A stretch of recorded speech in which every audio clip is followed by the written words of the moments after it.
మేఘాల్లో సన్నాయి రాగం మోగింది, మేళాలు తాళాలు వినరండి.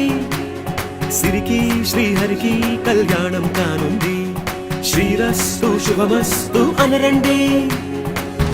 అచ్చతలు గంటో పెళ్లికి అర్థం చెప్పారంటూ, మెచ్చదగు ముచ్చట ఇది అని సాక్ష్యం చెబుతామంటూ, జనులంతా జై కొట్టేలా జరిపిస్తామండి. అందా